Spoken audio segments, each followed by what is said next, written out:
Olá, alunos, sejam bem-vindos a mais uma aula de cálculo numérico. Estamos na aula de número 45, tá, gente? Vamos falar um pouquinho da interpolação agora cúbica, tá? Chamada interpolação cúbica segmentada, né? Que são os splines, tá?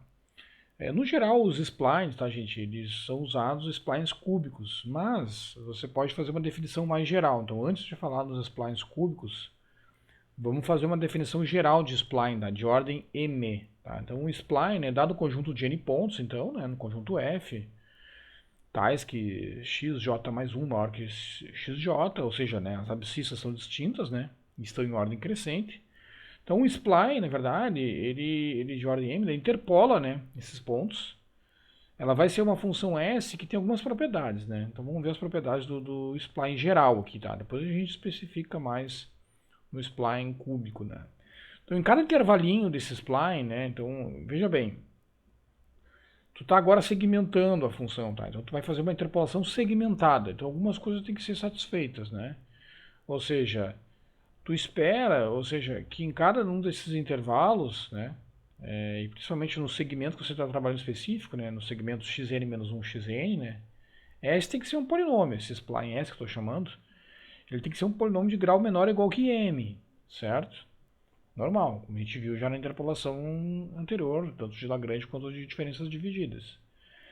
Em alguns dos intervalos, S pode ser um polinômio até de grau m, tá? Mas ele vai ser de grau m ou menor do que m, né? E em cada xj, pertencente a essa família de funções, né, tem que satisfazer, né? Então, S aplicado em xj tem que ser igual a yj, né? É uma interpolação. Então, tem que satisfazer isso aí, né? O spline tem que passar pelos pontos, né? S vai ser uma função de classe, né, no geral, Cm-1, ou seja, ela vai ter m-1 vezes continuamente diferenciável. Então, qual é, que é a vantagem disso, né, de você segmentar e aí interpolar? Porque em alguns pontos a gente pode fazer uma interpolação igual, ou em alguns pontos eu posso, em alguns segmentos, eu quero dizer, eu posso fazer aproximações com grau menor, com grau maior, então eu posso diferenciar dependendo do número de pontos que eu tenho por segmento, né, por intervalo, ok? Mas no geral, tá, gente? No geral, assim, quando eu falo geral,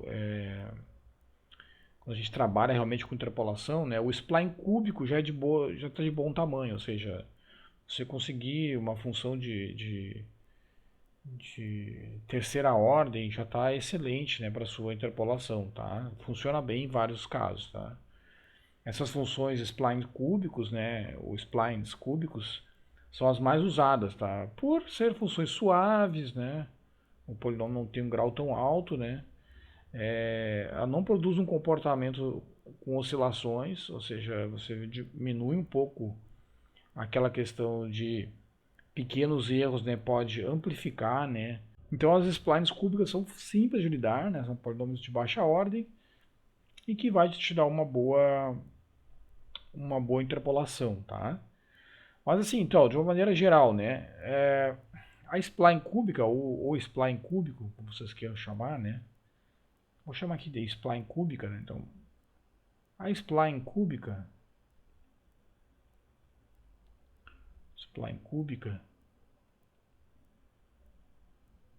ela é uma função, vamos só definir melhor aqui, para cúbica, né? É uma função, vou chamar aqui uma função S, tá? Uma função S, ela vai estar definida nesse intervalo fechado AB que você quer fazer a sua interpolação, né? Que você conhece os seus dados, que tem as seguintes propriedades, tá? Que tem as seguintes propriedades. Algumas a gente já viu ali, né, na forma geral, mas vamos especificar mais detalhadamente agora, tá? Propriedade A, vamos botar assim, né? Propriedade A. Esse S de x, gente, esse spline cúbico, ou cúbica, ela tem que ser igual a y(i). Tá? Então, a nossa spline tem que passar pelos pontos, né? Aqui eu vou chamar de para todos aqui, tá? 0 menor ou igual que R, menor ou igual que N, tá? Tem que passar por todos os pontos. B, S de x, tá? S, a derivada primeira e a derivada segunda são funções contínuas, tá? São funções, como é um spline cúbico, né? Ela tem que ser no mínimo de classe C2, né? Então são funções contínuas em AB, ok? São funções contínuas. Então existe a derivada, né? É mais forte que contínua, né? A derivada é contínua, ou seja, a S, S' e S duas linhas são funções contínuas, tá? São de classe C2. O que mais? Em cada subintervalo, em cada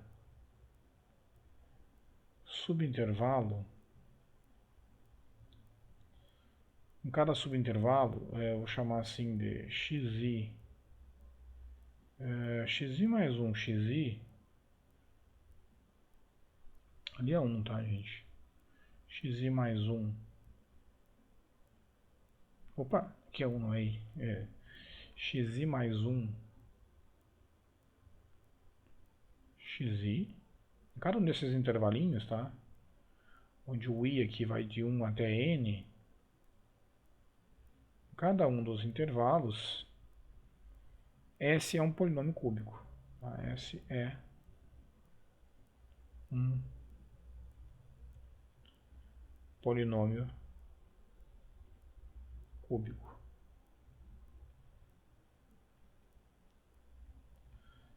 Que mais? Opção propriedade D, na verdade. S, vou botar assim, ó, SJ, tá? J vai ser as derivadas aqui, tá? SJ de xi pela direita, tá? Tem que ser igual a SJ aqui de xi pela esquerda. Isso aqui para garantir a continuidade, tá? Onde o i aqui vai de 1, que aqui é a função. Quando o i for 2, i igual a 1, 2. I igual a 1 é a derivada primeira, né? A derivada primeira, a derivada segunda, até a derivada de ordem n-1. Vai depender de quantos pontos, né, eu tenho. Então as derivadas aqui, né, elas são iguais para garantir a continuidade, né? Então ij, não, desculpa, né? O i vai de 1 até n-1, né? Em cada um dos intervalos. Nós temos n-1 intervalos. IJ vai de 0, 1, 0, 1, 2, né? Então vai ser a função no ponto xi pela direita tem que ser igual à função no ponto xi pela esquerda. Além disso, as derivadas têm que ser, tanto pela direita quanto pela esquerda, em cada um dos pontos tem que ser iguais. E as derivadas segundas, tá? Então você tem que impor essas três restrições nos segmentos, entendeu? Na interface dos segmentos. Então tu está fatiando o teu intervalo AB em vários subintervalos. Em cada um desses subintervalos, na interface entre eles, tu tem que garantir que as S são iguais, que as S linhas, as derivadas, e as S duas linhas, tá? Tanto pela direita quanto pela esquerda. Tá? Isso aqui garante continuidade, tá? Vou botar assim. Tendo em vista, botar assim, tendo em vista a garantia da continuidade. Senão você poderia ter um salto, né? Na hora de você fazer as interpolações. Não pode acontecer isso, né? Você tem que ter, elas têm que estar grudadas, né? Então, você tem que garantir que você não vai ter um salto nas interfaces, tá? Tendo em vista a condição de continuidade, condição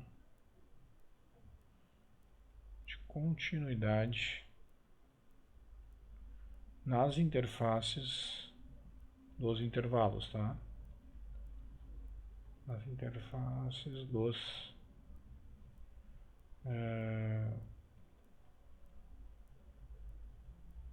intervalos, beleza? Muito bem. Com isso, gente, deixa eu trocar de caneta aqui. Ou seja, né, olha só, dessa propriedade C aqui, ó, o que a gente já consegue ver, né? Então, ele tem que ser um polinômio cúbico. Então, esses splines, em cada um dos intervalinhos, ele tem que ser uma coisa do tipo AI, né? Um AI mais, sei lá, chamei de um BIX mais um, sei lá, CI x ao quadrado mais um DI x ao cubo. Tá? Então tem que ser um polinômio cúbico em cada um dos intervalos. Tá? Ou seja, para cada um dos xis, vou botar assim, xi menos 1, menor ou igual que x, menor ou igual que xi. Tá? Então o que a gente pode ver, gente? Dessa propriedade C, ó, da propriedade C, eu vou ter quantos coeficientes desconhecidos, né, da propriedade C? Bom, se eu tenho 4 coeficientes, né, em cada um dos subintervalos, né, e aqui eu estou considerando, veja que o i aqui vai de 1 até n, tá? Aqui nós estamos pegando, então, n subintervalos, então eu vou ter n mais 1 pontos, né, tá? Nesse caso específico aqui eu estou pegando n mais 1 pontos e n subintervalos. Então o que vai acontecer? Da propriedade C, da propriedade C, temos 4n incógnitas, né? 4n, vou botar assim, coeficientes a determinar. Coeficientes a determinar. Quais coeficientes? AI, BI, CI, DI. Então, 4n coeficientes a determinar, certo? Agora observem, da propriedade A, né, eu vou ter lá, né, 0 menor ou igual que R menor ou igual que N. Então eu vou ter, da propriedade A, em contrapartida, né, na propriedade A, eu vou ter N mais uma condições. Na propriedade A temos N mais uma, né, N mais uma condições. Então eu tenho N mais 1 pontos conhecidos, tenho 4n coeficientes a determinar, mas eu estou impondo agora, pela propriedade D, vocês concordam? Eu tenho o quê? Tu está dizendo que em cada uma das interfaces tu tem que fazer com que as S sejam iguais, as S' e as S duas linhas. Como tu tem n menos 1 intervalos, né? Interfaces, na verdade, tu está impondo 3 condições, então tu tem 3 n menos 1 condições. Tem 3 n menos 1 condições. Certo? Então, no final das contas, então ao final, né, nós temos 4n coeficientes a determinar, né? Ao final temos 4n coeficientes a determinar. E quantas informações eu tenho? E multiplicando aqui, né? Isso aqui vai implicar no que, né? Isso aqui vai dar 3n menos 3. 3n menos 3 condições. Se eu somar com essas aqui, né? Com as n mais 1, eu vou chegar a 4n, concorda ali? Vai dar 4n menos 2. Então nós temos 4n coeficientes a determinar e 4n menos 2 Nas duas condições. Então o que vai acontecer? Você vai ter 2 graus de liberdade, né? Vai ter que ter 2 graus de liberdade para poder... Duas imposições, né? Livres, vamos dizer assim. Certo? Então conclui-se, ou logo, há pelo menos duas, né? Logo, há pelo menos 2 graus de liberdade. 2 graus. Então você vai ter que impor duas condições, né? Há pelo menos 2 graus de liberdade para determinar os coeficientes. Ok? Para determinar os coeficientes. Então, aula que vem a gente vai ver como é que a gente vai determinar esses coeficientes e aí vamos descobrir esse nosso spline por intervalo, tá? Nossos splines cúbicos. Então, a gente se vê no próximo vídeo. Um grande abraço.